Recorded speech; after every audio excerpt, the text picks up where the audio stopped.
नमस्कार विद्यार्थी मित्रांनो, मी चंद्रकांत सुपेकर सर एश क्लासेस एज्युकेशनमध्ये आपले स्वागत करतो. एश क्लासेस एज्युकेशन सादर करत आहे आधुनिक भारताचा इतिहास. त्यामध्ये ब्रिटिशांचे भारतात आगमन हा इतिहास वेगवेगळ्या स्पर्धा परीक्षांसाठी अत्यंत महत्त्वपूर्ण व उपयुक्त घटक आहे. त्यामुळे विद्यार्थी मित्रांनो, आपण या आधुनिक भारताच्या इतिहासाला एकूण 7 प्रकरणामध्ये विभक्त केलेलं आहे. प्रत्येक प्रकरणाचा एक स्वतंत्र व्हिडिओ बनवलेला आहे. या घटकांच्या व्हिडिओचा परिपूर्ण अभ्यास होण्यासाठी या प्रत्येक घटकावर म्हणजे प्रत्येक प्रकरणावर आपण असे व्हिडिओ बनवलेले आहेत. एकूण 7 व्हिडिओ हे आधुनिक भारताच्या इतिहासावर आहेत. याचा अभ्यास परिपूर्ण करण्यासाठी हे 7ही व्हिडिओ तुम्ही पाहून घ्या. आत्तापर्यंत तुम्ही आमच्या चॅनलला सबस्क्राईब केले नसेल तर सबस्क्राईब करा. त्यामुळे तुम्हाला नवनवीन शैक्षणिक व्हिडिओ सर्वप्रथम मिळतील. Subscribe the channel and press the bell icon and get notification of new videos. आधुनिक भारताच्या इतिहासाचा अभ्यास करण्यापूर्वी भारताच्या इतिहासाचे एकूण 3 खंडामध्ये 3 कालखंडामध्ये त्याला विभक्त केलेलं आहे. त्याचा अभ्यास आपण पाहूत. तर पहिला कालखंड आहे प्राचीन कालखंड. या प्राचीन कालखंडामध्ये मोगलांच्या आधीचा काळ, आधीचा इतिहास यांचा अभ्यास करण्यात आलेला आहे. म्हणजेच 12व्या शतकापूर्वीचा इतिहास. यामध्ये वैदिक काळ ते उत्तर वैदिक काळ या कालखंडाचा समावेश होतो. भारताच्या इतिहासाचे एकूण 3 कालखंड पडलेले आहेत. त्यामधला पहिला कालखंड आहे प्राचीन कालखंड. या कालखंडामध्ये 12व्या शतकापूर्वीचा इतिहासाचा अभ्यास केलेला आहे. यामध्ये विशेषतः वैदिक काळ आणि उत्तर वैदिक काळ या कालखंडाचा अभ्यास होतो.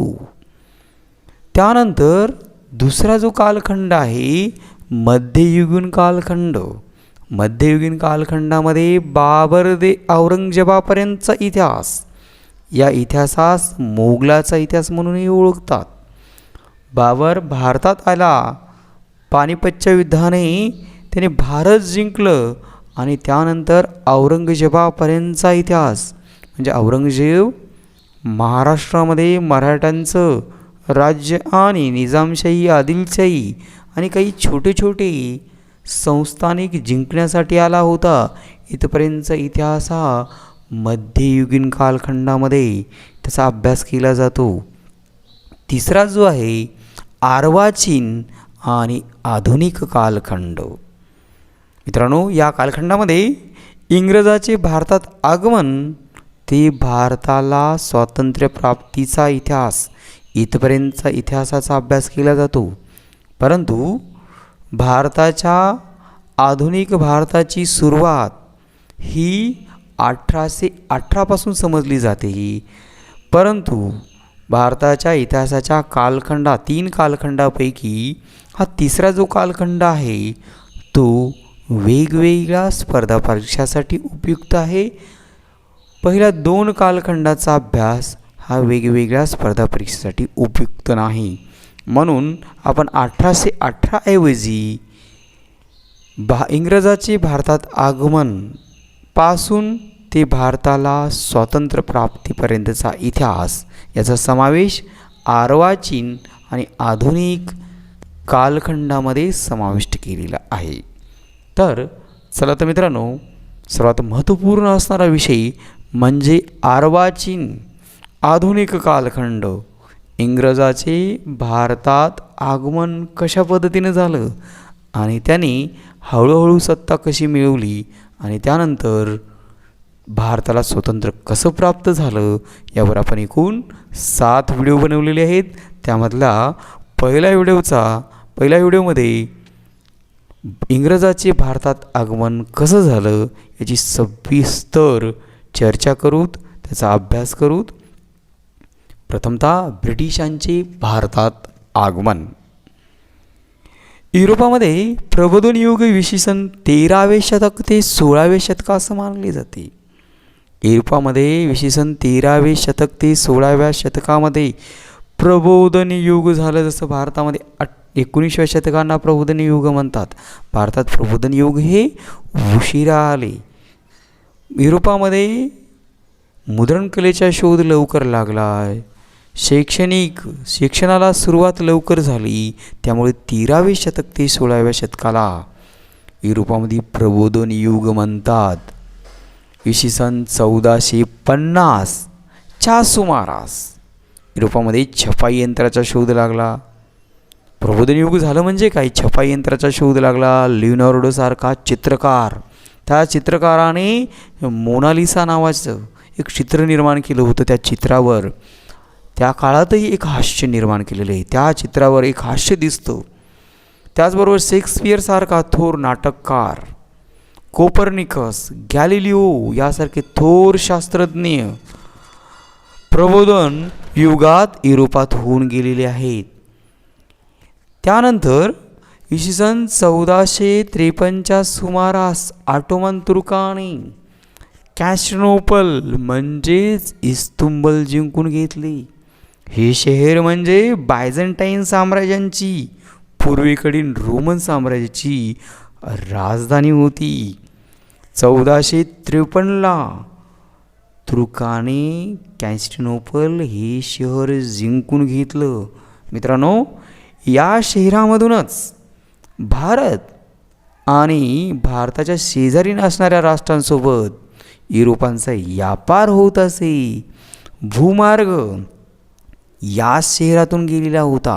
परंतु 1453ला हे शहर तुर्कांनी जिंकले आणि तुर्कांनी त्यांच्या साम्राज्यातून जाणारे खुष्कीचे मार्ग म्हणजे भूमार्ग रोखून धरले.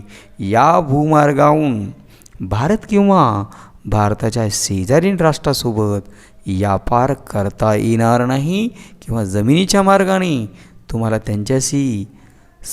त्यांना संपर्क करता येणार नाही, बाजारपेठेपर्यंत पोहोचता येत नाही. त्यामुळे पूर्वेकडील देशाकडे जाण्यासाठी युरोपला आता नवे मार्ग शोधण्याची आवश्यकता झाली. इसवी सन 1453ला तुर्कांनी कॉन्स्टॅन्टिनोपल हे शहर जिंकून घेतले आणि जिंकून घेतल्यामुळं या शहरातून जाणारे भूमार्ग पूर्णपणे बंद केले आणि भूमार्ग बंद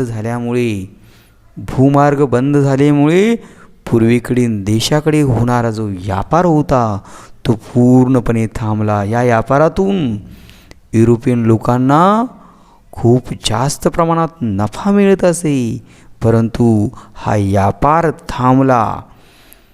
व्यापार थांबल्यामुळे आता खऱ्या अर्थाने या पूर्वेकडील देशासोबत होणारा व्यापारही थांबला. या पूर्वेकडील देशासोबत कोणत्या वस्तूचा व्यापार होत असे? प्राचीन काळापासून भारताचा व्यापार विविध देशाशी चालत असे. ढाक्याची मलमल, मुर्शिदाबादचे रेशीम, काश्मीरची शाल व भारतातील अन्य राज्यातून मसाल्याचे पदार्थ, कलाकुसरीच्या वस्तूंना विदेशात मोठ्या प्रमाणात मागणी होती. भारतामधून प्राचीन काळापासून भारत हा वेगवेगळ्या वस्तू युरोपातील देशांना निर्यात करत असे. त्यामुळे त्यामध्ये ढाक्यांची मलमल, मुर्शिदाबादचे रेशीम, काश्मीरची शाल, भारतातील अन्य राज्यातून मसाल्याचे पदार्थ असतील, कलाकुसरीच्या वस्तू असतील किंवा महाराष्ट्रामधून सुद्धा पैठण या ठिकाणाहून पैठणी विदेशामध्ये पाठवली जाते आणि विदेशामध्ये या पैठणीला खूप जास्त प्रमाणामध्ये मागणी होती. त्याचबरोबर नाशिक जिल्ह्यातील येवला या ठिकाणी सुद्धा अ, या ठिकाणी सुद्धा वेगवेगळी कापड निर्मिती केली जाते. वेगवेगळे पैठणे निर्माण केल्या जातात आणि त्याला जगभरामनुष्यानी मागणी आहे. आणि ही मागणी आजपासून नाही तर प्राचीन काळापासून शनी झालेली आहे. बार्दोलोम डायस हा पोर्तुगीज खलाशी भारताच्या शोधात आफ्रिकेच्या दक्षिण टोकापर्यंत पोहोचला. पहिला प्रयत्न. आता भूमार्ग थांबलेले आहेत आणि या काळामध्ये शोध लागला होता की पृथ्वी ही गोल आहे आणि पृथ्वी गोल असल्यामुळं आपण प्रवास करून शनी पुन्हा याच ठिकाणावर पोहोचू शकू. मनुष्यानी ती भारताच्या शोधाला निघालेले आहेत. पूर्वेकडील देशाशी व्यापार करण्यासाठी, पूर्वेकडील देशाचा शोध घेण्यासाठी निघालेले आहेत.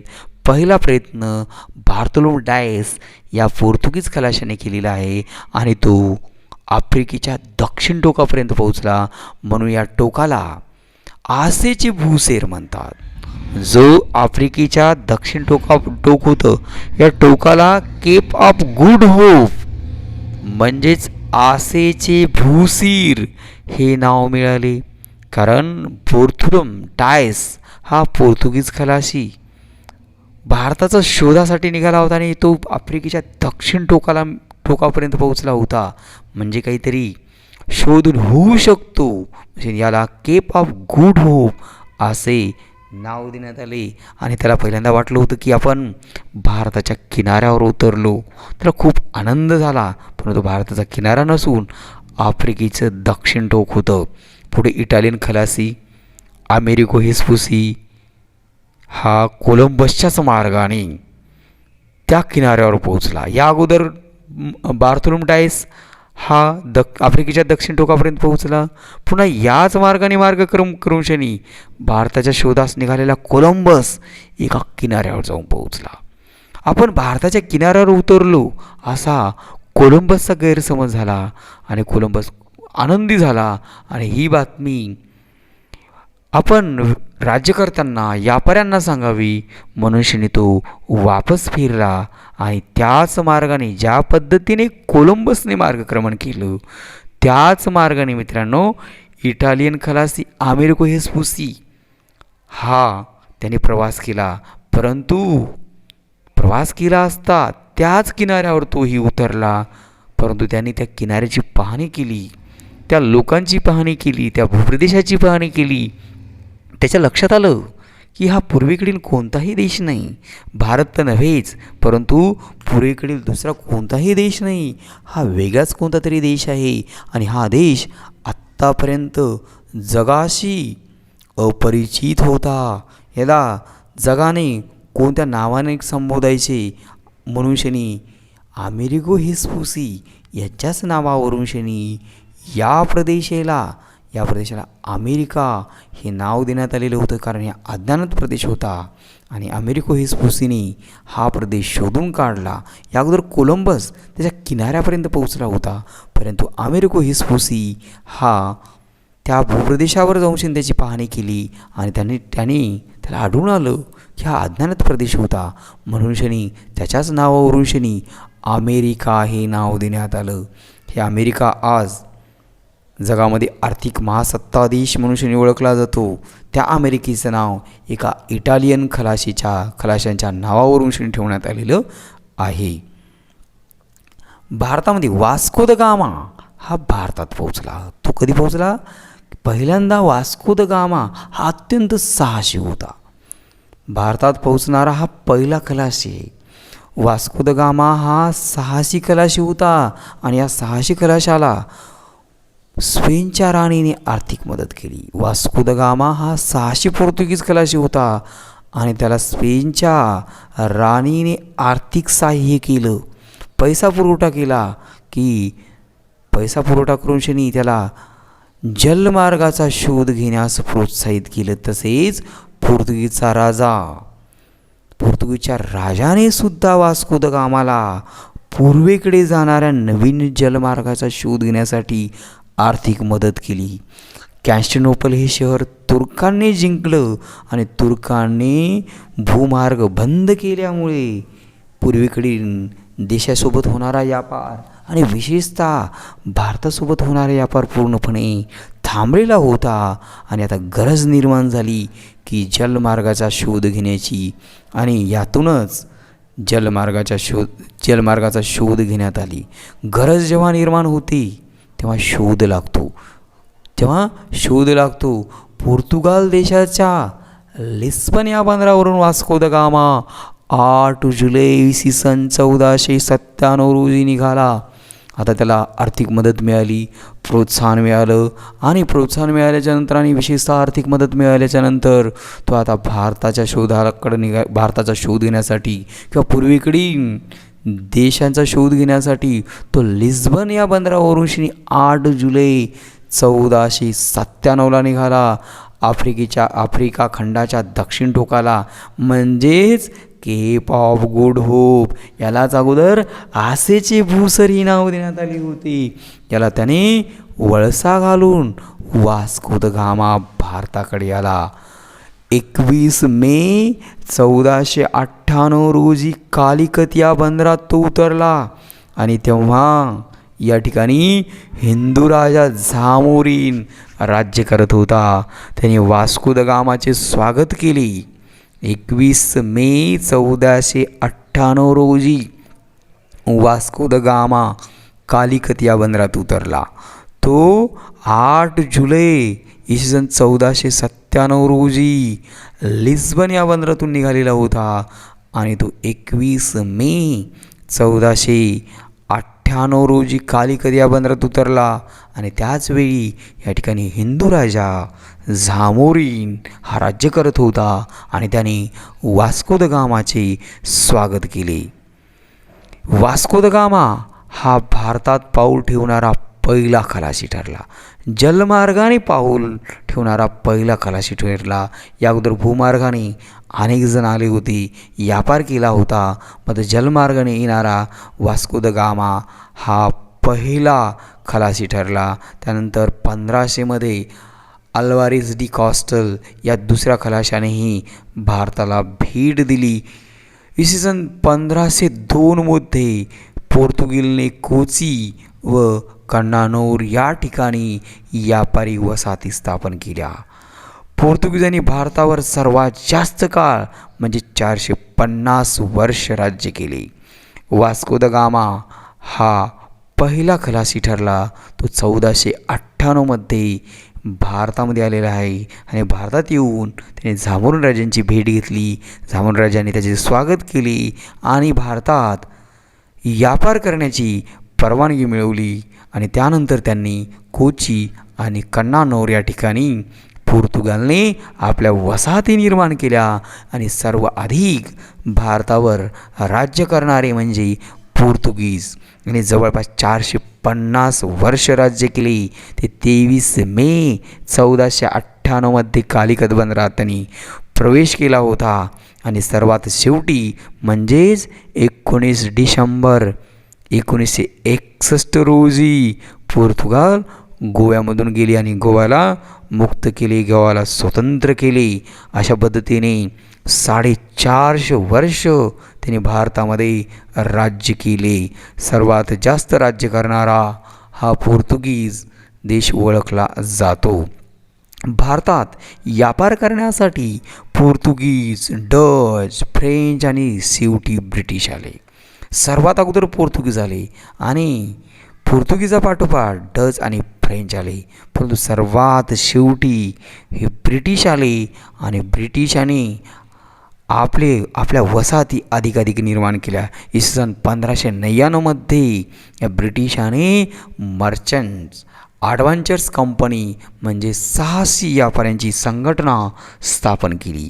कारण व्यापार करण्यासाठी एकटा व्यापारी एवढ्या दूरच्या देशाशी व्यापार करू शकत नाही, एवढ्या प्रमाणामध्ये पैसा इन्व्हेस्ट करू शकत नाही. म्हणून अनेक व्यापारी एकत्र येऊन त्याने एक कंपनी स्थापन केली. ती 1599मध्ये त्या कंपनीचं नाव मर्चंट्स ॲडव्हेंचर्स कंपनी म्हणजे साहसी व्यापाऱ्यांची संघटना. या संघटनेच्या माध्यमातून ते भारतासोबत व्यापार करू लागले. या कंपनीने भांडवल स्वतः उभारले.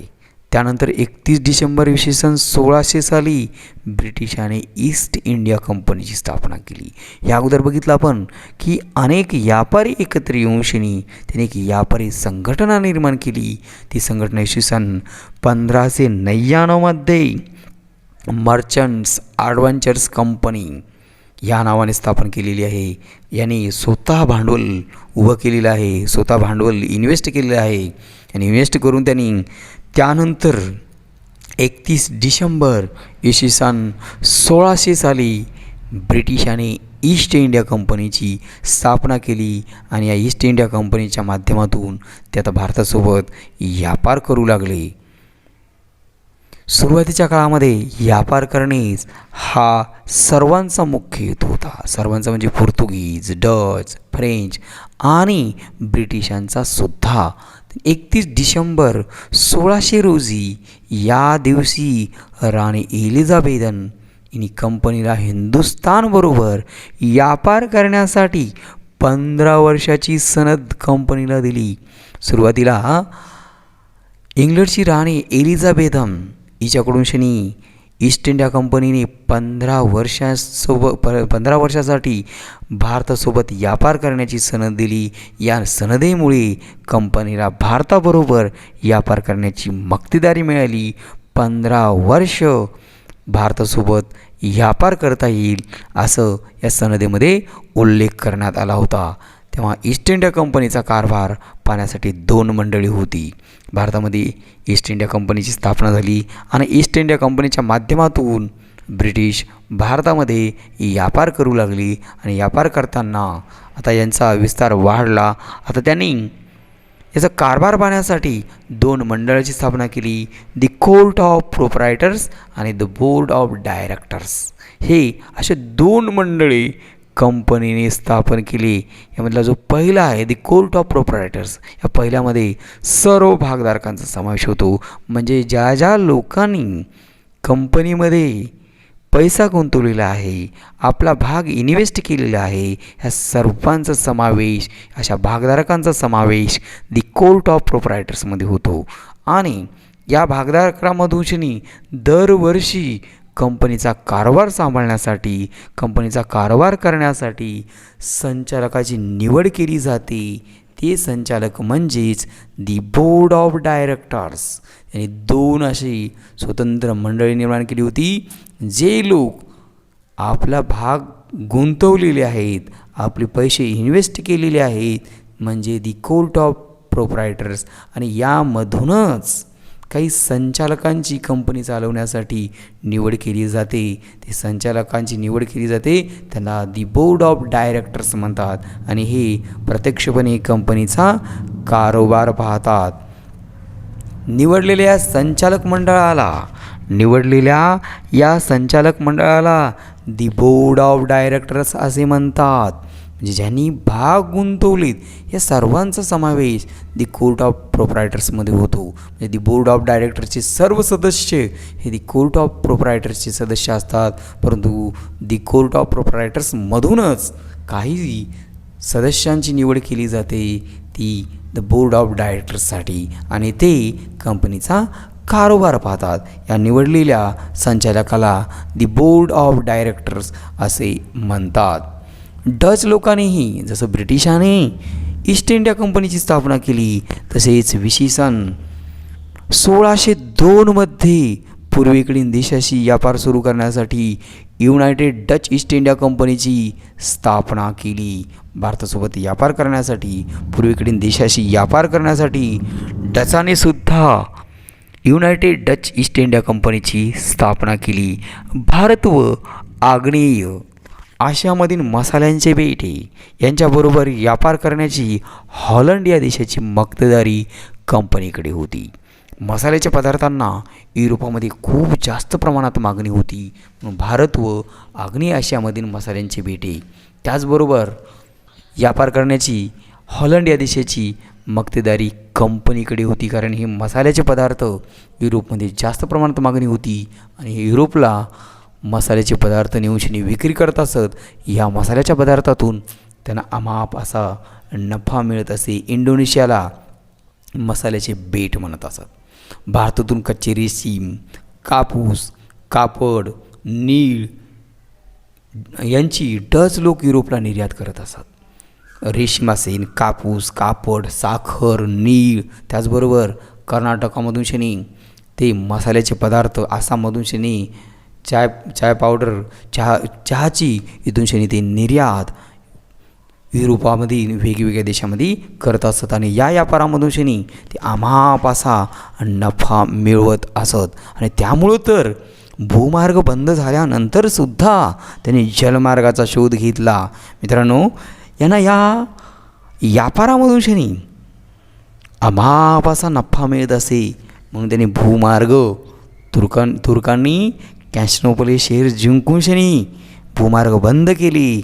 तरी यांनी जलमार्गाचा शोध घेतला आणि जो व्यापार थांबला होता तो व्यापार पुन्हा सुरू केलेला आहे. जावा हे बेट डचाचे मुख्य होते. पोर्तुगीजाकडून सिनी सिलोन जिंकून घेतले. आंबोयना या मसाल्याच्या बेटावरील डच लोकांनी सर्वच्या सर्व इंग्रज लोकांची कत्तल केली. आता हळूहळू डच, पोर्तुगीज, ब्रिटिश यांच्यामध्ये व्यापार करण्यासाठी आपापसामध्ये स्पर्धा सुरू झाली आणि या स्पर्धेमध्ये खऱ्या अर्थाने इतर देश तुलनेने टिकले नाहीत. ज्या पद्धतीने ब्रिटिशांनी अधिक वसाहती निर्माण केल्या आणि त्या वसाहतीच्या माध्यमातून त्यांनी नंतर व्यापार केला. प्रथमतः या अवेना या मसाल्याच्या बेटावरील डच लोकांनी सर्व इंग्रजी लोकांची कत्तल केली आणि इंग्रज व डचांचे कायमस्वरूपी संघर्ष सुरू होता. या अगोदरपासून संघर्ष सुरू होता. या संघर्षाची परिणती म्हणून डच लोकांनी सर्वच्या सर्व इंग्रज लोकांची त्यांनी कत्तल घडवून आणली. यामध्ये डचांचा इंग्रजापुढे निभाव लागणे कठीण झाले, म्हणून डच भारतातून निघून गेले. कारण ब्रिटिशांपुढं डच टिकणं शक्य नव्हतं, त्यांच्यासोबत संघर्ष करणं शक्य नव्हतं, म्हणून शनी त्यांनी भारतातून काढता पाय घेतला. परकीय सत्तापैकी डच लोक सर्वात अगोदर भारतातून निघून गेले. सर्वात अगोदर भारतामधून जाणारे परकीय सत्ता म्हणजे डच होत. 14व्या शतकापासून इंग्लंडमध्ये व्यापारी संस्कृती उदयाला आली. ईस्ट इंडिया कंपनीसाठी भागधारकांना विकलेल्या 101 शेअर्सद्वारे भांडवल उभारण्यात आलं. ईस्ट इंडिया कंपनीचा भांडवल उभारण्यासाठी 101 व्यापाऱ्याकडून शनी पैसा घेतलेला होता आणि 101 व्यापाऱ्यांनी या कंपनीमध्ये आपले भांडवल उभं केलं होतं. 14व्या शतकामध्ये इंग्लंडमध्ये औद्योगिक क्रांती झाल्यानंतर ही औद्योगिक क्रांती कापडाशी संबंधित होती आणि निर्माण होणारे कापड हे वेगवेगळ्या बाजारपेठेमध्ये विक्री करावं लागते. म्हणून इंग्लंडमध्ये या काळामध्ये व्यापारी संस्कृती उदयाला आलेली होती. 31 डिसेंबर इसवी 1600 या दिवशी राणी एलिझाबेथने भारतासोबत व्यापार करण्यासाठी 15 वर्षाची सनद दिली होती. ती सनद राजकीय स्वरूपाची नव्हती, कारण इंग्लंडमध्ये कापड निर्मिती होत होती. हीच कापड निर्मिती झाल्यानंतर ते वेगवेगळ्या बाजारपेठेमध्ये विक्री करण्यासाठी त्यांनी राणीकडून 15 वर्षाची व्यापार करण्याची सनद घेतलेली होती. परंतु ही सनद राजकीय स्वरूपाची नव्हती. राजा पहिला जेम्स यांनी ईस्ट इंडिया कंपनीला इसवी 1609 भारताबरोबर व्यापार करण्याची कायमस्वरूपी सनद दिली. या अगोदर राणी एलिझाबेथन हिने 15 वर्षाची सनद दिलेली होती. ती राजकीय स्वरूपाची नव्हती, तर व्यापारी स्वरूपाची होती. परंतु राजा पहिला जेम्स यांनी ईस्ट इंडिया कंपनीला इसवी 1609 भारताबरोबर व्यापार करण्याची कायमस्वरूपी सनद दिलेली आहे. कंपनीच्या वतीने इसवी सन 1609मध्ये कॅप्टन हॉकिन्स यांनी बादशाह जहागीर यांची आग्रा येथे जाऊन भेट घेतली. कारण जर बादशहाची भेट घेतली आणि बादशहाने जर परवानगी दिली तर आपण कुठलाही कर न देता इथे व्यापार करू शकतो आणि तेवढा आपला कर वाचू शकतो. आणि कर वाचल्यामुळे त्या वस्तूमधून अधिक नफा मिळवता येतो. त्यासाठी बादशाह जहागीर यांची आग्रा या ठिकाणी जाऊन कॅप्टन हॉकिन्स यांनी भेट घेतली. इंग्रजांनी पहिली वखार इसवी सन 1612मध्ये सुरतला स्थापन केली. वखार स्थापन केली, अगदी ईस्ट इंडिया कंपनीची स्थापना केली आणि आता एक वखार निर्माण करू लागली. या वखारीमधून पक्का माल बनवला जायचा आणि बाजारपेठेमध्ये विक्री केला जाऊ लागली. त्यामध्ये पहिली वखार म्हणून इसवी सन 1612मध्ये सुरत या ठिकाणी निर्माण केली. इसवी सन 1615मध्ये इंग्लंडच्या राजाने सर थॉमस रो याला आपला वकील म्हणून बादशाह जहागीरकडे पाठवले. इसवी सन 1615मध्ये कारण जर इंग्लंडच्या राजाने इंग्लंड त्यांचा ब्रिटिशांचा वकील जर बादशहाच्या दरबारात राहिला तर अधिक व्यापारी सवलती मिळवता येईल, इथल्या राज्यावर अंकुश ठेवता येईल. या उद्देशाने त्याने आपला वकील मोगल बादशाह जहांगीर यांच्याकडे ठेवलेला आहे. या वकिलाने बादशहाकडून सवलती मिळवल्या. इंग्रजांनी सुरतशिवाय आग्रा, अहमदाबाद, भडोज, बडोदा येथे आपल्या वखारी स्थापन केल्या आणि या वखारीमधून कच्च्या मालाचं पक्क्या मालामध्ये रूपांतर केलं जायचं आणि व्यापार केला जायचं. वेगवेगळ्या बाजारपेठेमधून व्यापार केला जायचा. सुरुवातीला सुरत या ठिकाणी ही पहिली वखार स्थापन केली. आता बादशहाच्या परवानगीने आग्रा, अहमदाबाद, भडोज, बडोदा या ठिकाणी त्यांनी आपल्या वखारी स्थापन केल्या. इसवी सन 1661मध्ये चार्लस दुसरा याला मुंबई हे बेट पोर्तुगीजाने हुंडा म्हणजे आदन म्हणून दिले होते. इसवी सन 1661मध्ये चार्लस दुसरा याला हे मुंबई बेट पोर्तुगीजाने दिलेलं होतं आणि त्याने हेच बेट इसवी सन 1668मध्ये चार्लस दुसरा याने मुंबई हे बेट ईस्ट इंडिया कंपनीला वर्षाला 10 पौंड या भाडेतत्वाने ईस्ट इंडिया कंपनीला चार्लस दुसरा यांनी 1668मध्ये दिले. चार्लस दुसरा याला हे बेट पोर्तुगीजाने हुंडा म्हणून दिलं होतं. हे बेट त्याने ईस्ट इंडिया कंपनीला 10 पौंड वार्षिक भाडेतत्वाने दिलेले आहे.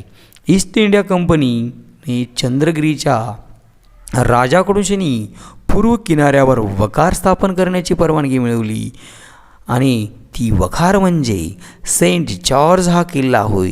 आणि या किल्ल्याभोवती हळूहळू वस्ती झाली आणि त्याचे रूपांतर नंतर शहरात झाले आणि ते शहर म्हणजे आजचे मद्रास शहर आहे. त्या ठिकाणी वखार स्थापन केली. वखार स्थापन करून बाजारपेठ निर्माण झाली आणि बाजारपेठ निर्माण झाल्यामुळे हळूहळू वस्ती वाढू लागली आणि वस्ती वाढल्यामुळे याचं रूपांतर शहरात झालं आणि आज ते शहर म्हणजे मद्रास शहर होय. पोर्तुगीजांनी भारतात गोवा, दमण, मुंबई इत्यादी व्यापारी केंद्र स्थापन केले. नंतर इंग्रज व फ्रेंच यांच्या तुलनेत पोर्तुगीज मागे पडले. खऱ्या अर्थाने सुरुवातीच्या काळामध्ये पूर्वेकडील देशासोबत व्यापार करण्याची सुरुवात पोर्तुगीजांनी केली. परंतु नंतरच्या काळामध्ये इंग्रज व फ्रेंच हे यांच्या तुलनेत पोर्तुगीज हे त्याच्या पाठीमागे पडलेले आहेत. कारण इंग्रज आणि फ्रेंचांनी आपल्या वसाहती अधिक निर्माण केल्या आणि त्यांच्यासोबत संघर्षामध्ये पोर्तुगीज टिकू शकलेला नाही. 18व्या शतकात भारतात अशी कोणतीही एखादी प्रबळ सत्ता नव्हती. भारत हे अनेक छोट्या संस्थानामध्ये विभक्त झालेला होता आणि ती संस्थाने आपापसामध्ये नेहमी संघर्ष करत असत. या संघर्षाचा फायदा इंग्रज व फ्रेंच यांनी घेतला व भारताच्या राजकारणात हस्तक्षेप करण्यास सुरुवात केली. सुरुवातीच्या काळात त्यांनी फक्त आणि फक्त व्यापार करणे हा त्यांचा मुख्य हेतू होता. परंतु त्यांनी इथं प्रत्यक्ष बघितलं, एवढ्या विशाल देशामध्ये अशी प्रबळ सत्ता कोणतीच नव्हती. कारण भारत हा अनेक छोट्या छोट्या संस्थानिकामध्ये विभक्त झालेला होता आणि हे संस्थानिक नेहमी आपापसामध्ये संघर्ष करतात. मग याचाच फायदा त्यांनी घेऊन शनी भारताच्या राजकारणामध्ये प्रवेश केला. इसवी सन 1607 ते इसवी सन 1753 या काळात इंग्रजाने उत्तर अमेरिकेमध्ये 13 वसाहती स्थापन केल्या. जसं बघितलं आपण की पोर्तुगीज 1498ला म्हणजे वास्को द गामा 1498ला भारतात आला. त्या अगोदर कोलंबस याने अमेरिकेच्या किनाऱ्यापर्यंत पोहोचला. नंतर अमेरिको हेस्पुसी याने त्याचा शोध लावला आणि त्यानंतर इंग्रजाने सुद्धा अमेरिकेमध्ये एकूण 13 वसाहती निर्माण केल्या आणि या वसाहतीच्या माध्यमातून ते व्यापार करू लागले. या वसाहतीने एकत्र येऊन इंग्लंडच्या विरोधामध्ये युद्ध केलेले आहे. कारण या व्यापार करताना त्याने या वसाहतीमध्ये अनेक कर लावले होते आणि हे कर देण्यासाठी असमर्थ होऊ लागले. कारण खूप जास्त प्रमाणामध्ये कर लावण्यात आला होता. या करामुळे हे वसाहतीमधील लोक त्रस्त झालेले होते आणि त्यामुळे त्यांनी आपल्या मायदेशाविरोधात युद्ध पुकारलं. कारण असं म्हटलं जातं की एवढा कर लावला जायचा की खेळण्याच्या पत्त्यावर सुद्धा त्यांनी कर लावलेला होता.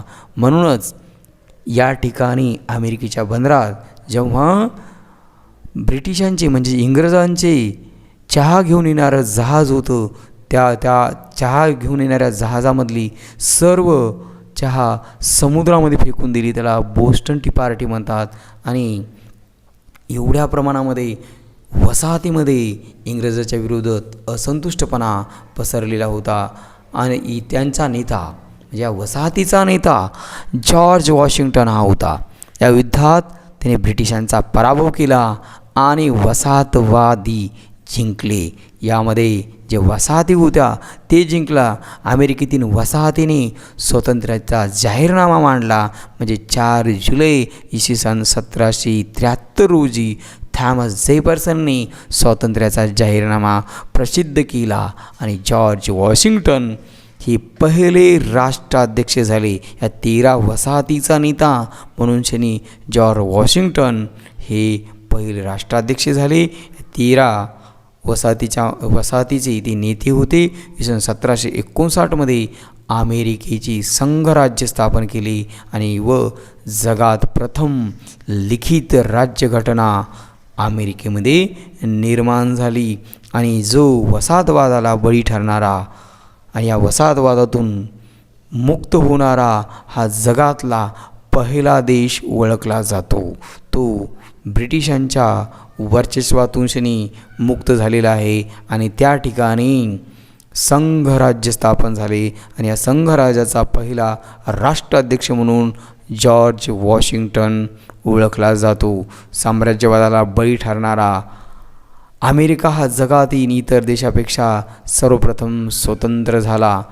तो साम्राज्यवादाला बळी ठरला आणि या साम्राज्यवादातून तो आता मुक्त झालेला आहे. अशा पद्धतीने अमेरिकेमध्ये सुद्धा इंग्लंडने आपल्या वसाहती निर्माण केल्या होत्या. ज्या पद्धतीने तो भारतात व्यापार करू लागला तसा तिथेही व्यापार करू लागला. कंपनीला बंगालमध्ये हुगळी नदीच्या काठी 3 खेड्याची जमीनदारी मिळाली. तिथे त्याने कोर्ट विल्यम नावाचा किल्ला बांधला. बंगालमध्ये हुगळी नदीच्या काठी त्यांना 3 खेड्याची जमीन मिळाली. त्या ठिकाणी त्यांनी कोर्ट विल्यम नावाचा किल्ला बांधला. पुढे त्या किल्ल्याच्या भोवती वस्ती निर्माण झाली आणि नंतरच्या काळामध्ये त्याचे शहरात रूपांतर झाले आणि त्या शहरास आज कोलकाता म्हणतात. इंग्रजाच्या वाढत्या व्यापारामुळे मोगलाशी संघर्ष करावा लागला. कारण या ठिकाणी मोगलांचं राज्य हे भारतभर पसरलेलं होतं. इंग्रजांचा व्यापार वाढत होता आणि आता त्यांना मोगलाशी संघर्ष करावा लागलेला आहे. औरंगजेबाने इंग्रजाकडून नुकसान भरपाई म्हणून 1.5 लाख रुपये खंडणी घेतली. कारण या काळामध्ये यांचं साम्राज्य असं विशाल होतं आणि या युद्धामध्ये इंग्रज टिकू शकलेले नाहीत. त्यामुळे औरंगजेबाने त्यांच्याकडून जर व्यापार करायचा असेल तर वर्षाला 1.5 लाख रुपये खंडणी घेतलेली. औरंगजेबाचा मृत्यू झाल्यानंतर औरंगजेब महाराष्ट्रात आला. त्याला निजामशाही, आदिलशाही आणि मराठी सत्ता संपवायची होती. त्याने आदिलशाही, निजामशाही आणि छोटे छोटे संस्थानिक त्याने जिंकून घेतले. परंतु त्याला मराठ्याचं साम्राज्य मित्रांनो जिंकता आलेलं नाही. आणि याच ठिकाणी औरंगजेबाचा मृत्यू इसवी सन 1707 झाला. यावेळी त्यांच्या राज्यातील बऱ्याच सुभेदारांनी आणि सरदारांनी आपले स्वातंत्र्य जाहीर केले. त्याचा भारतामध्ये विशाल असं साम्राज्य होतं आणि या साम्राज्यामध्ये अनेक सरदार होते, अनेक सुभेदार होते आणि औरंगजेबानंतर असा एकही बलाढ्य वारस त्याला मिळू शकला नाही, पराक्रमी असा वारस मिळू शकला नाही. त्यामुळे त्यांच्या सरदारांनी, त्यांच्या सुभेदारांनी आपले स्वातंत्र्य जाहीर केले. यामध्ये हैदराबादच्या निजामाने सुद्धा आपले स्वातंत्र्य जाहीर केले. निजामाच्या मृत्यूनंतर, औरंगजेबाच्या मृत्यूनंतर त्यांचा नातू नाझीर जंग आणि मुझफर जंग यांच्यामध्ये संघर्ष सुरू झाला. एवढ्या विशाल साम्राज्यांचे वारस आता कोण व्हायचं, राज्यगादीवर कोण बसायचं, या दोघांमध्ये संघर्ष सुरू झाला. तेव्हा ब्रिटिशाने नाझीर जंग तर फ्रेंचाने मुझफर जंगची बाजू घेतली. या संघर्षात ब्रिटिशांचा विजयी झाला. खऱ्या अर्थाने हा संघर्ष दोन बांधवांमधला संघर्ष होता, परंतु ब्रिटिश आणि फ्रेंच या संघर्षात उतरले. त्यामुळे हा संघर्ष ब्रिटिश आणि फ्रेंचांचा होता. यामध्ये ब्रिटिश विजयी झाले. हे साम्राज्यवादी धोरण त्यांनी स्वीकारलं होतं. व्यापार करता करता व्यापार करण्यासाठी अनेक वसाहती निर्माण केल्या आणि वसाहती निर्माण करून या वसाहतीमधून ते धर्माचाही प्रसार करू लागले.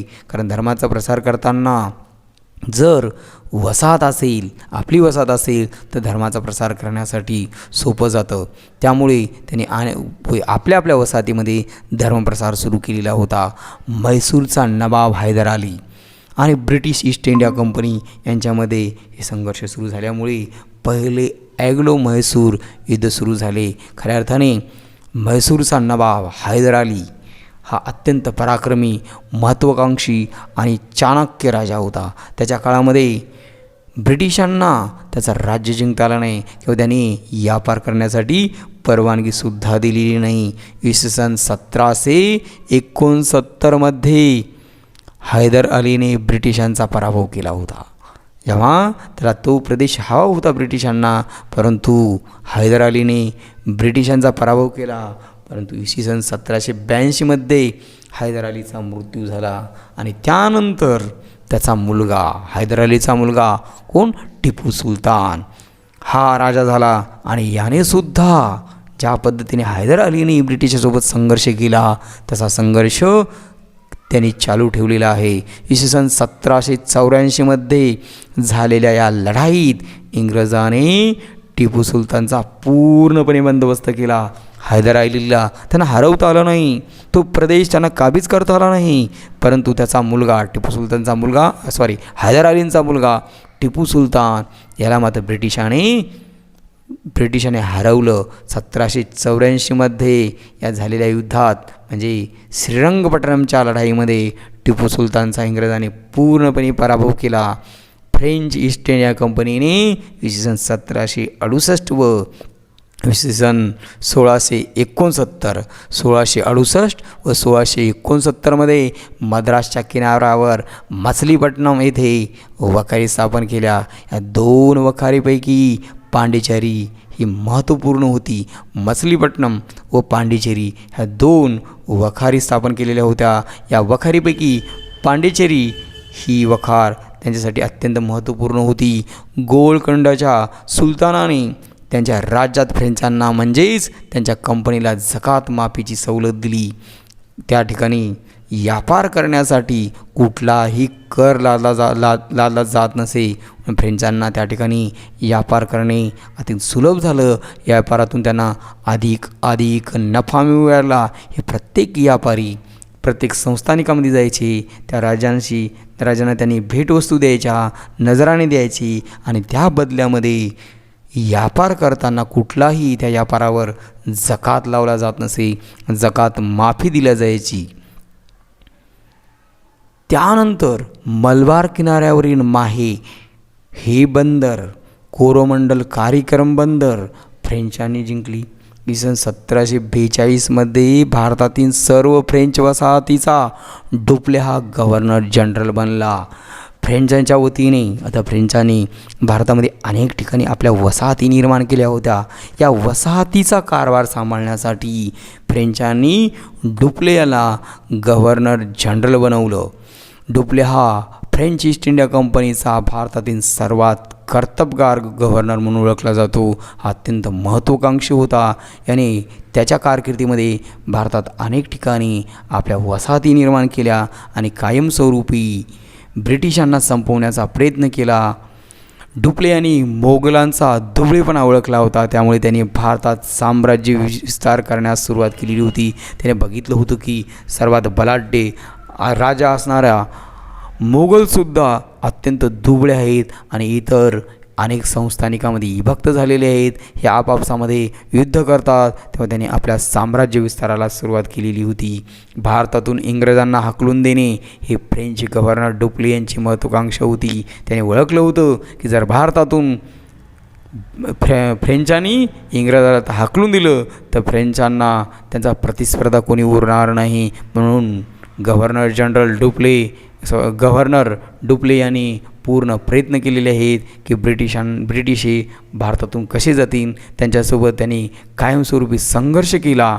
1717मध्ये बादशाह फारुखशियर यांच्याकडे इंग्रजाचे शिष्टमंडळ गेले. या शिष्टमंडळास बादशहाने बंगालमध्ये व्यापार करण्यासाठी परवानगी दिली. या परवान्यामुळे कंपनीला जकात कर न भरता व्यापार करता येऊ लागला.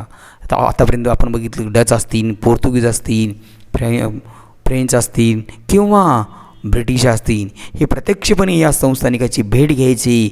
भेट घेऊन त्यांना नजराणे द्यायची, भेटवस्तू द्यायच्या आणि त्या बदल्यामध्ये जो व्यापार केला जायचा त्या व्यापारावर कुठलाही जकात कर दिला जात नसे. त्यांना त्यामधून सवलत दिली जायची. त्यामुळे त्यांना अधिक नफा होऊ लागला. फारुखशियरच्या परवान्यामुळे औरंगजेबाच्या कारकिर्दीत मिळालेल्या सर्व सवलती इंग्रजांना मिळाल्याशिवाय जी काही औरंगजेबाच्या काळामध्ये सवलती होत्या त्या सवलती तर मिळाल्याच, त्याशिवाय त्यांना गुजरात, मद्रास या भागासाठी नवीन सवलती मिळाल्या. औरंगजेबानंतर बंगालमध्ये स्वतंत्र असे नवाब राज्य करू शकलेले नाही. खऱ्या अर्थाने औरंगजेबापर्यंत साम्राज्यावर खरी पकड होती, परंतु नंतरच्या काळामध्ये त्यांचे वारस हे पराक्रमी नव्हते, अत्यंत दुबळे होते आणि या दुबळेपणाचाच फायदा या विदेशी सत्ताने घेतलेला आहे आणि त्यांनी आपला साम्राज्य विस्तार करायला सुरुवात केलेली आहे. त्यामुळे बंगालमध्ये अराजकता पसरली होती. सन 1739मध्ये बंगालच्या नवाब पदावर अलीवर्दी खान आला होता. या अगोदर आपण बघितलं की बंगाल किंवा भारतातील इतर ठिकाणी अराजकता पसरलेली होती. औरंगजेब हा अत्यंत पराक्रमी मोगल राजा यांचा मृत्यू झाल्यानंतर एकही वारसदार या प्रदेशांची व्यवस्था पाहणारा उरला नव्हता आणि अनेक सुभेदारांनी, अनेक सरदारांनी आपले स्वातंत्र्य जाहीर केलेलं होतं. याच काळामध्ये बंगालमध्ये अराजकता पसरली आणि 1739मध्ये बंगालच्या नवाबपदावर अलीवर्दी खान आलेला आहे. इंग्रजांनी आपल्या वखारीला तटबंदी बांधायला सुरुवात केली होती. ही गोष्ट अलीवर्दी खानच्या लक्षात आल्यावर इंग्रजांनी तटबंदी उभारू नये असा आदेश नवाबांनी दिला, म्हणजे अलीवर्दी खान यांनी दिला. त्यांनी ओळखलं होतं की इंग्रज हे विस्तारवादी धोरण इंग्रजांनी स्वीकारलेले आहे आणि ही आता वखारीला तटबंदी बांधत आहे. तेव्हा त्यांनी त्याला विरोध केला. सन 1756मध्ये अलीवर्दी खानचा मृत्यू झाला आणि नवाब म्हणून त्याचा नातू सिराजुद्दौलाने ब्रिटिश वखारीवर हल्ला चढवला. जेव्हा अलीवर्दी खान याने तटबंदी बांधायला विरोध दर्शवला आणि त्याच्या मृत्यूनंतर त्याचा नातू म्हणजे सिराजुद्दौलाने सुद्धा ब्रिटिशांना विरोध केलेला आहे. विरोधच नाही तर त्यांनी वखारीवर हल्लाही चढवलेला आहे. अनेक ब्रिटिश स्त्री पुरुष या हल्ल्यात सिराजुद्दौल्याच्या सैन्याच्या हाती सापडले. अनेक ब्रिटिश स्त्री पुरुष हे यांच्या सैन्याच्या हाती सापडले आणि सैनिकाने या सर्व स्त्री पुरुषांना अंधार कोठडीमध्ये रात्रभर डांबून ठेवलं. त्यापैकी अनेक जण गुदमरून मरण पावले. या घटनेमुळे ब्रिटिश अधिकारी, ब्रिटिश लोक यांच्याबद्दल असंतुष्ट आणि अतिशय अस्वस्थ बनलेले आहेत. त्यांच्याबद्दल सिराजुद्दौल्याबद्दल त्यांच्या मनामध्ये असंतुष्टपणा निर्माण झाला. तटबंदी करता फ्रेंचाबरोबर युद्धाचे कारण त्याने पुढं केलेले आहे. इंग्रजांनी सांगितलं की आम्ही तटबंदी यासाठी उभी करत आहोत कारण आम्हाला फ्रेंचापासून धोका आहे. ते आमच्यावर केव्हाही आक्रमण करू शकतात आणि त्यांच्यापासून संरक्षण व्हावं यासाठी आम्ही आमच्या वखारीभोवती तटबंदी उभारत आहोत. परंतु सिराजुद्दौल्याने ब्रिटिशांना तटबंदी उभारण्यास परवानगी नाकारलेली आहे. त्यांनी परवानगी दिलेली नाही.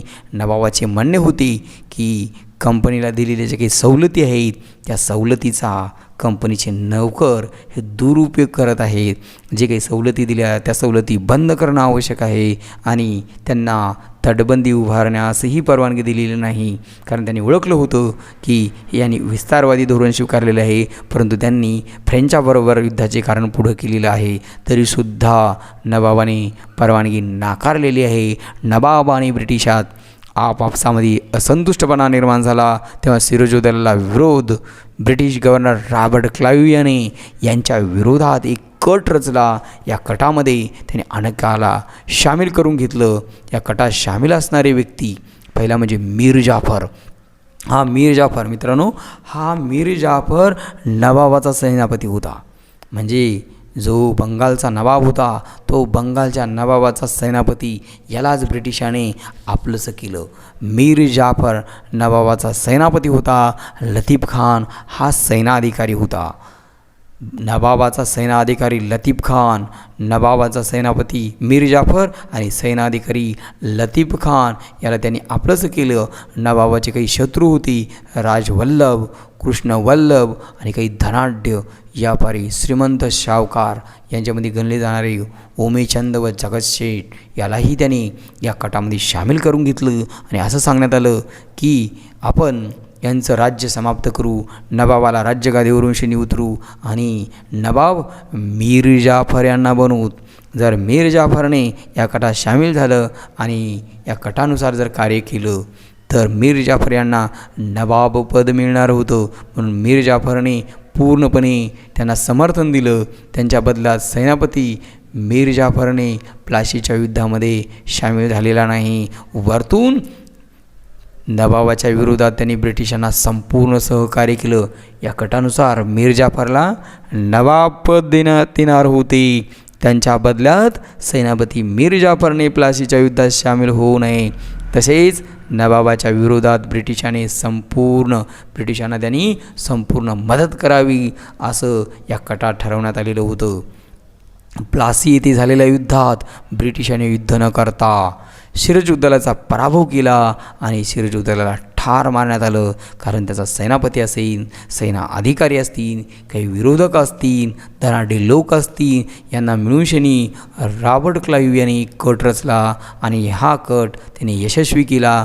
यशस्वी करून शनी प्लासीची लढाई जिंकली आणि प्लासीच्या लढाईने ब्रिटिशांनी बंगाल, बिहार, ओरिसा या भागामध्ये ब्रिटिशांचे वर्चस्व निर्माण केले. प्लासीच्या लढाईने असं म्हटलं जातं की प्लासीच्या लढाईने भारतात म्हणजेच बंगालमध्ये इंग्रजी सत्तेचा पाया घातला असे इतिहासकार म्हणतात. इंग्रजी सत्तेची खरी सुरुवात ही प्लासीच्या युद्धानं झाली. मित्रांनो, या प्लासीच्या लढाईमुळे त्यांना बंगाल, बिहार, ओरिसा हे 3 प्रांत मिळाले. बंगालवर त्यांचं वर्चस्व निर्माण झालं आणि या लढाईला इतिहासामध्ये अत्यंत महत्त्व आहे. या लढाईमुळे इंग्रजी सत्तेचा पाया घातला गेला. 25 जून इसवी सन 1757 मीर जाफर नवाब बनला. कारण प्लासीच्या लढाई होण्या अगोदर जो करार करण्यात आला होता, जो कट बनला होता, त्या कटाचा करार होता की मीर जाफर यांना नवाब बनवण्यात येईल. म्हणून त्यांना 25 जून इसवी सन 1757मध्ये मीर जाफर नवाब बनला.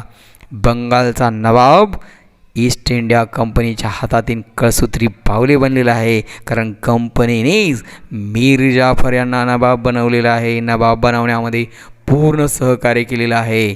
बंगालचा गव्हर्नर रॉबर्ट क्लाइव्ह याने नवाबाकडून फार मोठ्या प्रमाणात सवलती मिळवून घेतल्या. उलट बक्षीसही घेतली. त्याने होऊन बक्षीस दिलेलं नाही.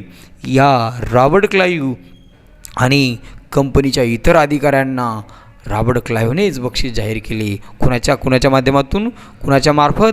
नवाबाकडून मीर जाफरकडून हे बक्षीस देण्यात येत आहे असं घोषित केलं. रॉबर्ट क्लाइव्हने जवळपास 20 लाख रुपयाचं बक्षीस घेतलं.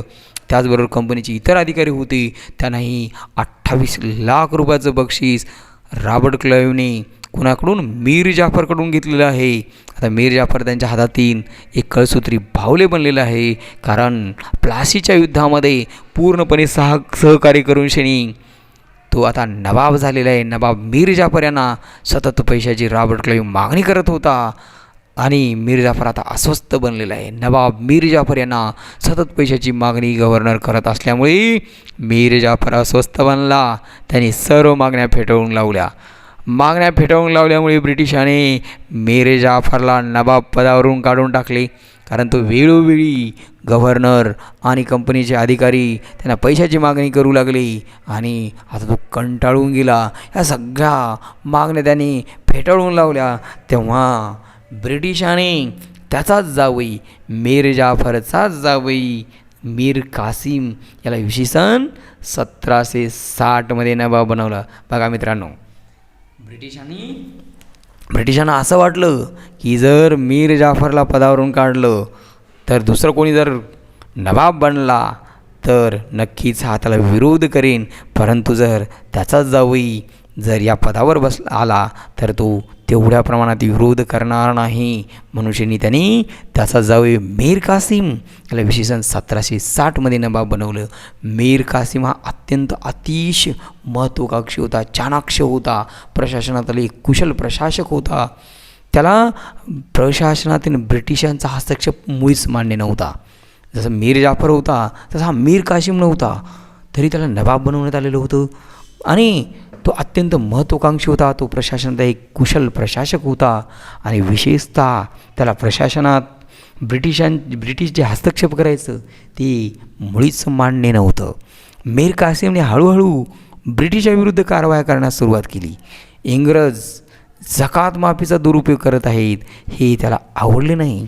खऱ्या अर्थाने सर्वावर जकात लावला जातो, ब्रिटिशावरही जकात लावला तर कर भरपूर जमा होईल असं मीर कासिमला वाटलं आणि तो कुठल्याही सवलती कंपनीला द्यायला तयार नव्हता आणि इंग्रज जकात माफीचा दुरुपयोग करत आहेत ही गोष्ट त्याला मुळीच आवडलेली नव्हती. मीर कासिमने ब्रिटिशाच्या विरोधामध्ये अयोध्येचा नवाब, सुजाउद्दौला आणि मोगल बादशाह शाह आलम याची मदत घेण्याचे ठरवलं, कारण त्यांनी ओळखलं होतं की या ठिकाणी हे गव्हर्नर आणि कंपनीचे अधिकारी अधिक प्रमाणामध्ये सर्वसामान्य लोकांची पिळवणूक करत आहेत. विशेषतः व्यापार करताना कुठलाही जकातही देत नाहीत आणि वेळोवेळी पैशाची मागणी करत आहेत. तेव्हा मित्रांनो, मीर कासिम याने आपल्या शेजारी असणाऱ्या नवाब सुजाउद्दौला, मोगल बादशाह शाह आलम यांची त्याने मदत घेतलेली आहे. मदत घेऊन इसवी सन 1765मध्ये ब्रिटिश आणि मीर कासिम यांची लढाई झाली. म्हणजे शाह आलम असेल, सुजाउद्दौला असेल आणि मीर कासिम यांच्या संयुक्त फौजाने ब्रिटिशांसोबत युद्ध केले, परंतु ब्रिटिशाने 22 ऑक्टोबर इसवी सन 1764मध्ये या तिघांचाही पराभव केला. आपण बघितलं की प्लासीच्या युद्धाने बंगाल, बिहार, ओरिसा हे प्रांत मिळाले होते. बंगालमध्ये विशेषतः त्यांनी आपली सत्ता निर्माण केली होती, आपल्या सत्तेचा पाया घातला होता आणि या तिघाचा पराभव केल्यामुळे त्यांना आता बराचसा प्रदेश मिळाला. त्याचबरोबर युद्धखंडणी मिळाली. या युद्धास बक्सारचे युद्ध म्हणून इतिहासात ओळखलं जाते. विद्यार्थी मित्रांनो, हे दोनही युद्ध हे अत्यंत महत्त्वपूर्ण आहेत. भारतामध्ये ब्रिटिशांचे साम्राज्य वाढण्यास म्हणजे प्लासीच्या युद्धाने बंगालमध्ये इंग्रजी सत्तेचा पाया घातला गेला आणि बक्सारच्या युद्धाने खऱ्या अर्थाने बक्सारच्या युद्धाने त्यांना बंगाल, बिहार, ओरिसा हे प्रांत मिळाले आणि या लढाईमुळे हिंदुस्थानातील कोणतीही सत्ता इंग्रजाचा पाडाव करू शकणार नाही हे सिद्ध झाले होते. हे त्यांनी ओळखलं होतं की आता आपला पाडाव कोणीही करू शकणार नाही. बक्सारच्या युद्धाने इंग्रजी सत्ता दृढ झाली. प्लासीच्या लढाईने इंग्रजी सत्ता ही बंगालमध्ये इंग्रजी सत्तेचा पाया घातला गेला आणि बक्सारच्या युद्धाने ही सत्ता अधिक दृढ झालेली आहे असे मानले जाते. इसवी सन 1765मध्ये तह झाला. या तहाने बिहार, बंगाल, ओरिसा या प्रांतावर ब्रिटिशांचे वर्चस्व निर्माण झाले. अशा पद्धतीने बक्सारच्या युद्धामुळे बंगाल, बिहार, ओरिसा या प्रांतावर ब्रिटिशांचे वर्चस्व निर्माण झाले. या अगोदर आपण बघितलं की प्लासीचं युद्ध झालं आणि या प्लासीच्या युद्धाने बंगालमध्ये इंग्रजी सत्तेचा पाया घातला गेला आणि बक्सारच्या युद्धाने या जी काही सत्ता निर्माण केली होती ही सत्ता दृढ झाली आहे. त्याचबरोबर बंगाल, बिहार, ओरिसा ही प्रांतावरही त्यांच्या सत्तेचा अंकुश बसलेला आहे. त्याचबरोबर त्यांना या युद्धामधून या विरोधाकडून त्याने भरपूर प्रमाणात पैसाही घेतलेला आहे, खंडणी घेतली आहे. खंडणी म्हणून इंग्रजांना सुजाव दलाने 50 लाख रुपये दिले. 1765 पासून रॉबर्ट क्लाइव्हने बंगालमध्ये दुहेरी शासन व्यवस्था निर्माण केली. बंगाल, बिहार, ओरिसा या भागामध्ये यापूर्वी बंगालचा नवाब हा पूर्णपणे कारभार पाहत असे. दिवाणी अधिकार बंगालच्या नवाबाकडे होते. परंतु बंगालमध्ये रॉबर्ट क्लाइव्ह याने 1765मध्ये दुहेरी शासन निर्माण केले. दुहेरी शासनमध्ये म्हणजेच रॉबर्ट क्लाइव्हच्या काळामध्ये बंगालमध्ये असं म्हटलं जातं ही दुहेरी शासन व्यवस्था निर्माण केली. कारण दुहेरी शासन व्यवस्था म्हणजे बंगालच्या नवाबाने कल्याणकारी काम करायचे आणि महसूल जमा करण्याचं काम हे कंपनीकडे आलं, रॉबर्ट क्लाइव्हकडे आलं. म्हणून या काळाला असं म्हटलं जातं की रॉबर्ट क्लाइव्हचा काळ हा अत्यंत भ्रष्टाचाराचा काळ होता. बंगालमध्ये भ्रष्टाचार वाढला होता. म्हणून या काळात इतिहासामध्ये दरोडेखोराची राज्य म्हणून ओळखले जाते. रॉबर्ट क्लाइव्ह यांना इतिहासामध्ये दरोडेखोर असे या नावाने या उपाधीने संबोधले आहे. त्यामुळे जमीन महसूल जमा करण्याची जबाबदारी ब्रिटिशांना देण्यात आली व राज्यकारभाराची सर्व जबाबदारी नवाबाकडे सोपवण्यात आली. तर सत्ता पूर्णपणे ब्रिटिशाच्या ताब्यात देण्यात आली.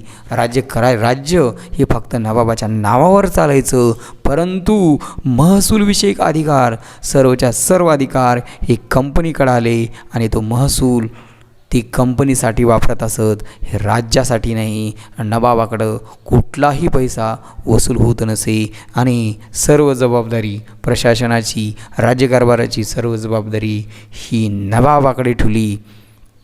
प्लासीच्या युद्धामुळे मित्रांनो 2 युद्ध झाली आणि या दोनही युद्धाचे भारतावर काय परिणाम झालेले आहेत हे आपण थोडक्यात बघूत. कारण या अगोदर आपण प्लासीचं युद्ध बघितलं आणि बक्सारचं युद्ध बघितलं. मग या युद्धाने काय झालं? प्लासीच्या लढाईला रक्तहीन क्रांती म्हणतात. खरं आपण बघितलं की प्लासीच्या लढाईमध्ये जो कट करण्यात आला होता त्या कटामध्ये त्यांचा सेनापती असेल किंवा इतर लोकांनाही सामील करून घेण्यात आलं होतं. त्यामुळं ते प्रत्यक्ष युद्ध झालेलंच नाही. भारतामध्ये ब्रिटिश साम्राज्याचा पाया त्याने कुठलंही युद्ध न करता या युद्धाने घातलेले आहे. कुठलीही रक्तहीन क्रांती म्हणून ओळखले जाते. रक्ताचा एक थेंबही सांडलेला नाही, कारण या युद्धामध्ये कुठलेही सैनिक सहभागी झालेले नव्हते. मीर जाफर हाच सामील झाला नाही, त्यामुळे इतर सैनिक पण सहभागी झाले नाहीत.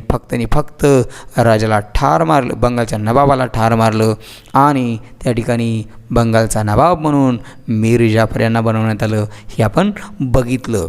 ईस्ट इंडिया कंपनीला कलकत्त्याचा आसपासचा काही जमीनही मिळाली होती. त्याचबरोबर या युद्धामुळे 24 परगाणे तसेच मिदनापूर नाडी जिल्ह्याचा काही उत्पादनाचा भाग ब्रिटिशांना मिळालेला होता. आणि त्याचबरोबर या युद्धाला अत्यंत महत्त्व म्हणजे प्लासीच्या युद्धाने ब्रिटिशांचा म्हणजेच इंग्रजी सत्तेचा पाया हा भारतात रोवला गेला. याने ही युद्ध ओळखल्या जाते. बक्सरच्या युद्धाचे परिणाम भारतात काय झाले? इंग्रजी सत्तेचा पाया हा प्लासीच्या लढाईने जरी घातला गेला तरीही या पायाला भक्कम तसे दृढ बनवण्याचं काम बक्सरच्या युद्धाने केलेले आहे. या युद्धामध्ये अयोध्याचा प्रांत ब्रिटिश व्यापाऱ्यांना खुला करण्यात आला. ब्रिटिशांचा प्रभाव दिल्लीपर्यंत गेला आणि अलाहाबादचा तह 1765 झाला. हा तह सुजाउद्दौला व शाह आलम यांच्यासोबत ब्रिटिशांनी केला होता. अलाहाबाद व कोरा जिल्हा वगळून उर्वरित अयोध्या प्रांत सुजाउद्दौलाकडे ठेवला गेला आणि उर्वरित सर्व प्रदेश ब्रिटिशांनी घेतला. शाह आलमला कोटा व अलाहाबाद देण्यात आला. आणि यामधून खऱ्या अर्थाने ब्रिटिशांना आता असं समजलं होतं की आता आपल्याला भारतामध्ये एकही सत्ता नाही की ते आपला पाडाव करू शकते.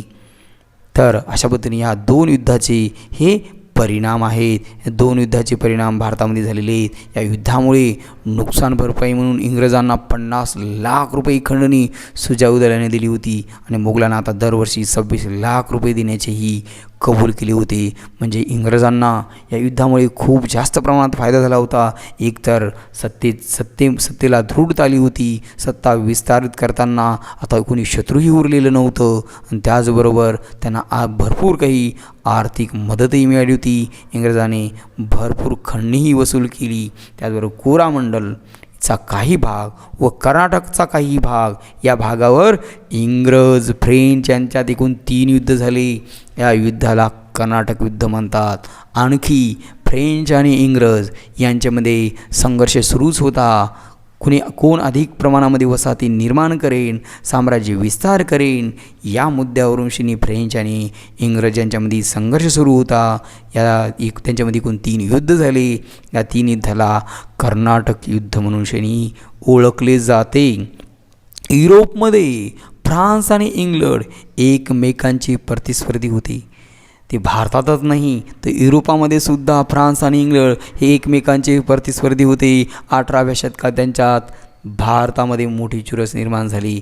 युरोपामध्ये तर स्पर्धा होतीच, भारतामध्ये सुद्धा वसाहतीवरून आपापसामध्ये संघर्ष होता. आपापसामध्ये त्यांची स्पर्धा होती आणि 18व्या शतकामध्ये तर हे अधिक प्रमाणात जाणवते. आणि त्यानंतर यांच्यामध्ये आपापसामध्ये संघर्ष होऊ लागले आणि हे संघर्ष कर्नाटक युद्ध म्हणून भारताच्या इतिहासात ओळखले जातात.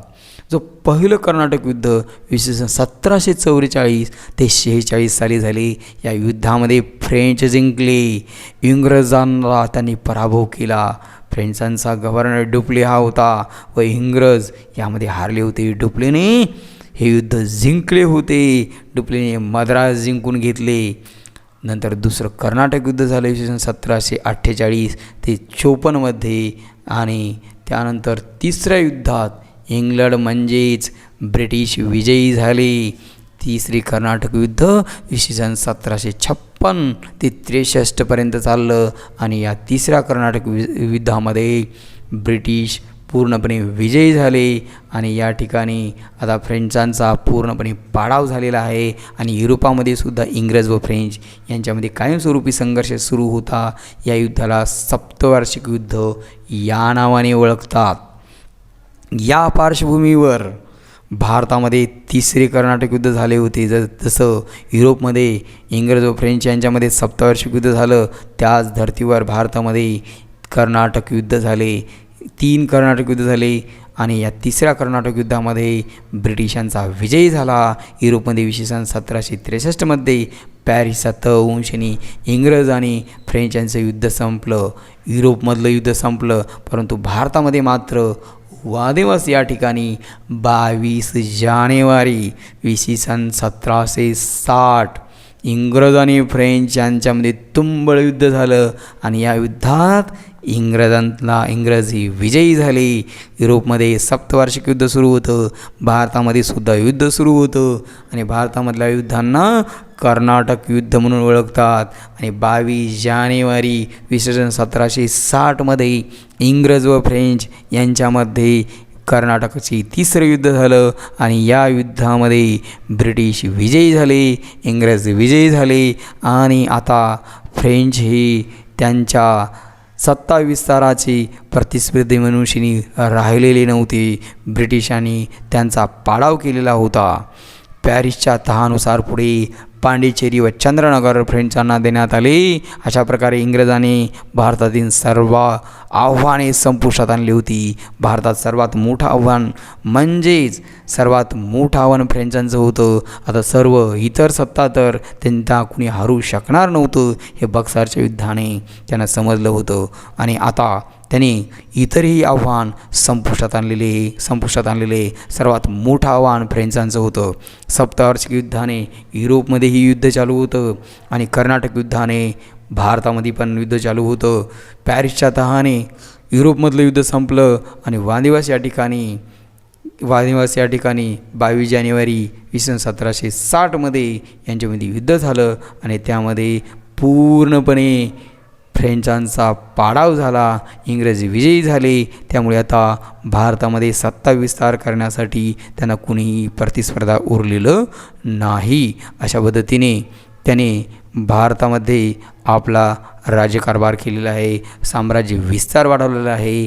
अशा पद्धतीने इंग्रजाने भारतामध्ये आगमन केलेलं आहे. विद्यार्थी मित्रांनो, आपण आता पुढच्या पार्ट 2मध्ये ब्रिटिशांचा साम्राज्य विस्तारांचा अभ्यास करणार आहोत.